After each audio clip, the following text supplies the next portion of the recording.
Solange, Afonso, Consuelo, Marieta e Marco Aurélio, vidas diferentes unidas por um mesmo propósito: revelar que nada é maior que a justiça de Deus. Enquanto Solange e Afonso vivem o milagre do nascimento dos gêmeos, Consuelo e Marieta desmascaram as trevas que dominam a TCA. No meio de ameaças, fé e coragem, máscaras caem e corações são provados. Porque quando Deus decide agir, até o orgulho se curva diante da verdade. Mas será que todos suportarão o preço de andar na luz?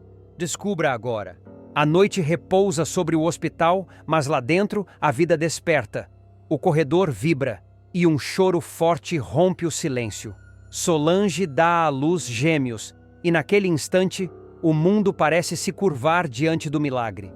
Afonso entra, sem fôlego, o coração acelerado. Quando vê os filhos, o tempo para. Ele segura as duas crianças com mãos trêmulas e os olhos marejados refletem a fé de quem quase desistiu. Obrigado, Senhor, por me mostrar que ainda há tempo para recomeçar. Raquel se aproxima, o rosto banhado por lágrimas de alegria. Eles são a prova de que o amor vence qualquer tempestade.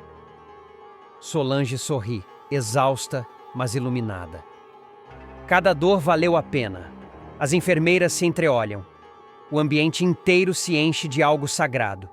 É o som da esperança, renascendo entre as sombras.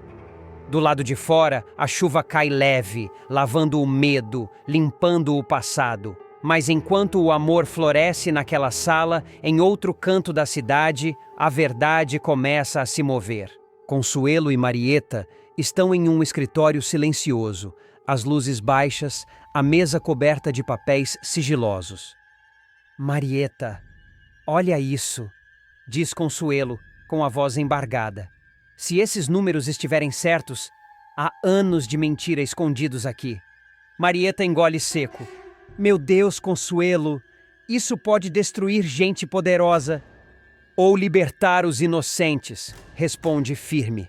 O vento bate nas janelas, o trovão anuncia o que está por vir. Porque o mesmo Deus que traz a vida também expõe as trevas. E enquanto o riso de um bebê enche o hospital de luz, a sombra da corrupção começa a estremecer, prestes a ser varrida por duas mulheres que não têm medo da verdade. Mas um som distante, vindo de um telefone, corta o silêncio. Uma voz fria, metálica, sussurra no viva-voz. Vocês não sabem com quem estão mexendo. Consuelo encara Marieta sem piscar. Então eles também já sabem da gente. E o que deveria ser apenas uma denúncia se transforma ali em um chamado divino. Enfrentar o mal. Mesmo quando ele veste terno e gravata. O relógio marca meia-noite, e entre o choro dos recém-nascidos e o eco do perigo, a história se prepara para virar. Porque Deus vai mostrar que todo milagre começa quando a coragem substitui o medo. A sala respira segredo. Abajur aceso, cortinas fechadas e a mesa tomada por relatórios confidenciais. Consuelo passa o dedo pelas linhas como quem lê o pulso de um doente grave. Olha isso, Marieta. A voz sai trêmula, mas firme. Essas assinaturas, essas transferências, tem algo podre aqui dentro. Marieta se inclina, o coração no pescoço. Meu Deus, Consuelo, se isso for verdade, tem gente grande envolvida. O silêncio cai pesado. É o tipo de silêncio que decide destinos. É hora da verdade aparecer. Custe o que custar, decreta Consuelo, e a caneta dela vira espada. Lá fora, o vento açoita as janelas como quem confirma. A justiça está a caminho. O relógio marca 23 horas e 11 minutos. A cada página cruzada, uma nova cicatriz da TCA se abre. Notas frias, contas-ponte, contratos gêmeos. Eles contavam com o nosso medo, diz Marieta, engolindo seco. E esqueceram que a fé não se intimida, devolve Consuelo. Quem anda na luz não tropeça no escuro. O celular vibra. Mensagem anônima. Parem. Último aviso. Marieta empalidece. A gente foi vista. A verdade também está vendo eles. Responde Consuelo abrindo um dossiê final. E Deus não fecha os olhos. No mesmo minuto, um farol corta a esquina da avenida. Freitas, encolhido no banco de trás de um táxi, olha pelo vidro embaçado, conferindo o retrovisor a cada quarteirão. "Por que ele está se escondendo?" sussurra Marieta, espiando pela persiana. Consuelo sente o estômago afundar. Porque quem conhece o abismo sabe onde ele começa. Ela junta as provas num envelope pardo e faz uma oração curta, ardente. "Senhor, guia nossas mãos e guarda nossos passos. Se for para cair, que seja nos teus braços." O vento engrossa, a luz pisca, o prédio inteiro parece prender a respiração. O táxi de Freitas desacelera diante da TCA. E no reflexo do vidro, uma segunda sombra aparece no banco ao lado dele. Alguém que não devia estar ali. Alguém que pode calar tudo com um único gesto.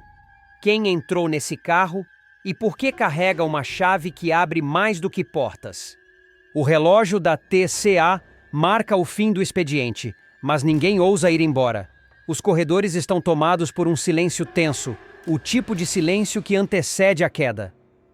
"Freitas está se movendo demais", murmura um funcionário, olhando por cima do ombro. Ele sabe de coisas que ninguém deveria saber. O medo se espalha como fumaça, leve, invisível, mas impossível de conter. No andar superior, Consuelo recolhe documentos e grava arquivos em um pendrive escondido na manga do casaco. Cada clique do mouse soa como um trovão na alma. Ela não percebe, mas há passos discretos atrás dela. Sombras que se movem junto com as luzes que piscam. O elevador se abre e ali está Eugênio, o mordomo que há muito observa em silêncio. "Seja prudente, Dona Consuelo", ele diz, a voz grave, compassada. O inimigo também lê relatórios. Ela ergue o olhar e responde sem hesitar. "Mas Deus lê corações, Eugênio. E é isso que faz a diferença." A porta do elevador se fecha, e o reflexo do espelho revela por um instante uma silhueta parada no fundo do corredor. Um homem de terno, celular em punho, observando, esperando.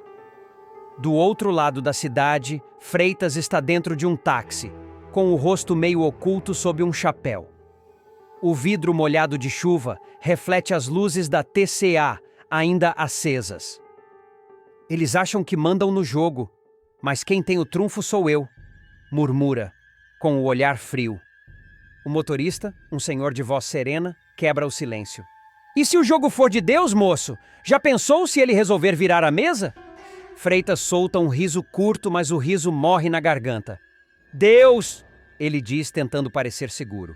"Se ele tá jogando, eu ainda não vi a carta dele." O motorista responde: "A carta dele, meu filho, é o tempo. E o tempo sempre chega para todo mundo."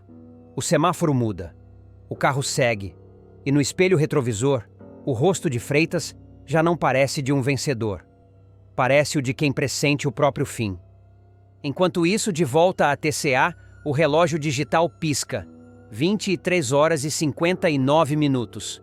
Consuelo fecha a pasta, desliga a luz e sussurra uma prece. "Senhor, se a verdade for o fogo, me ensina a não queimar quem ainda pode ser salvo." Mas lá fora, o trovão rasga o céu. E alguém, escondido dentro do próprio prédio, acaba de enviar um e-mail anônimo com o assunto: "O jogo virou." O escritório respira caos, mas ali, no meio do turbilhão, surge um refúgio de ternura. Raquel abre o álbum de fotos com mãos que tremem de emoção e mostra orgulhosa a Poliana. "Olha, meu amor, esse é o milagre que Deus mandou para lembrar que a vida sempre vence." As imagens brilham na luz fraca. Bochechas rosadas, 2 dedinhos que se fecham num aperto minúsculo. Poliana solta um riso que vira soluço de alegria, e as duas se abraçam como se pudessem conter todo o medo do mundo naquele abraço. Ao redor, o escritório parece aquecer. Por um segundo, as vozes frias e os passos apressados se tornam música ao fundo. Uma música que fala de esperança. Mas nem toda cena de paz é isenta de luta. No gabinete da TCA, Consuelo se ajoelha diante da mesa coberta de papéis, a cabeça inclinada sobre as mãos. Ela ora baixinho, palavra por palavra, um fio sagrado que liga a coragem à misericórdia. "Senhor, Guia minhas mãos para que a justiça não machuque os inocentes. Ela sussurra, como quem pede luz para atravessar a escuridão. Marieta chega devagar, pousa a mão no ombro da amiga e sente o peso da decisão. Você tem coragem demais, Consuelo, diz com ternura e medo misturados. Mas coragem sem fé é só teimosia. Consuelo ergue o rosto, os olhos brilhando. Então deixa a fé vestir a coragem. Não vou recuar. Não quando tanta gente depende do que a verdade pode fazer. Ela fecha a pasta como se fechasse uma ferida que se precisava abrir. Marieta respira fundo e encosta a testa na madeira. Se for para cair, que seja por ter plantado algo bom. Nesse instante, o telefone da recepção toca com um som seco, quase metálico.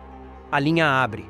Do outro lado, a voz é fria, sem vibração humana. Parem de investigar ou pagarão o preço. O aviso corta o ar como navalha. Todos se entreolham. O calor do abraço de antes esfria. Consuelo não recua. Fecha os olhos um segundo, inspira e responde com firmeza que parece vir de um lugar mais alto. Quem anda com Deus não teme o escuro. A frase cai como promessa. Marieta aperta os dedos, tentando conter o tremor. Raquel segura as fotos com mais força, como se pudesse proteger a pequena vida ali estampada. Poliana seca as lágrimas e sorri, um sorriso que tenta ser âncora. Mas a fé acesa de Consuelo não apaga o aviso. Alguém grande ali fora tem pressa em manter as coisas escondidas. E quando a coragem encontra o interesse daqueles que temem a verdade, as portas raramente ficam trancadas por muito tempo. Eugênio, que já observava em silêncio, aproxima-se. A voz dele é baixa, prática, cheia de anos de serviço e intuição. Eles podem bater, podem ameaçar, mas o que eles não entendem é que a guerra que importa é a interna. Ou a gente se rende ao medo, ou a gente se rende ao que é certo. Consuelo recolhe a pasta, põe-na sob o braço com um gesto decidido. Então a gente avança, devagar, com sabedoria e com oração. O relógio na parede marca 14 horas e 37 minutos. O andar vibra com passos apressados. Do corredor vem o som de 3 vozes que não deveriam chegar até ali. Conversas baixas, risos contidos, alguém procurando chave na bolsa. A porta do gabinete entreabre. Só um fio de luz passa. O telefone toca de novo. Consuelo olha para Marieta, para Raquel, para Poliana. Cada rosto ali é um motivo a mais para não desistir. Ela respira fundo, a fé como escudo. Vamos abrir a verdade. Uma página de cada vez, declara. Mas se o escuro bater na nossa porta, que ele encontre mais gente de luz do outro lado. E enquanto as palmas das mãos dela apertam a pasta, uma sombra na janela se move com pressa. Um carro freia no meio da rua. Um mensageiro puxa o capuz e sussurra algo ao ouvido do motorista. Lá fora, alguém prepara a próxima jogada. E a pergunta que prende a respiração de todos fica no ar. Quando a verdade finalmente explodir, quem estará pronto? Para pagar, para perdoar ou para renascer? O relógio marca o fim da arrogância. O silêncio da madrugada é rasgado por sirenes. As luzes vermelhas piscam na fachada da TCA, como sinais divinos anunciando o julgamento. Policiais armados invadem o prédio luxuoso de Marco Aurélio. "Ninguém entra! Ninguém sai!" grita o delegado, a voz firme como um trovão. Lá dentro, o vilão caminha em círculos, o suor escorrendo pela testa. "Isso é um absurdo! Eu sou intocável!" berra empurrando um agente. O delegado o encara com calma, com aquela autoridade que vem não do cargo, mas da verdade. Diante da lei, até os gigantes caem. A voz dele ecoa como sentença. Marco tenta reagir, tenta negar, mas o tempo da mentira se esgota. As algemas brilham no pulso dele como espelhos da própria queda.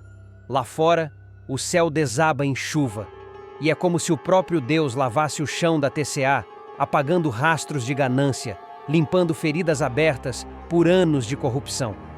Na calçada, Consuelo observa tudo de longe, o rosto molhado. Não se sabe se é lágrima ou chuva. A verdade liberta, mas antes ela destrói o que é falso. murmura com o coração pesado. Marieta, ao lado dela, aperta a mão da amiga.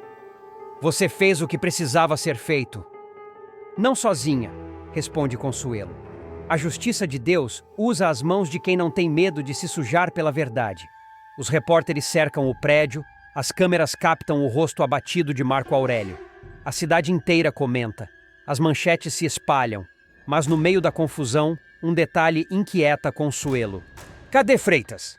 Pergunta, olhando ao redor. Ninguém sabe responder. Ele sumiu, como uma sombra que escapa antes do amanhecer. O delegado se aproxima e diz num tom grave: a justiça humana pode ter prendido um culpado, mas ainda falta outro. O trovão explode no céu. A chuva engrossa. E naquele instante, o público entende. A história não terminou. Porque quando a justiça de Deus começa, nenhuma máscara resiste à luz que vem do alto. E essa luz ainda vai revelar o que se esconde nas sombras do coração de Freitas.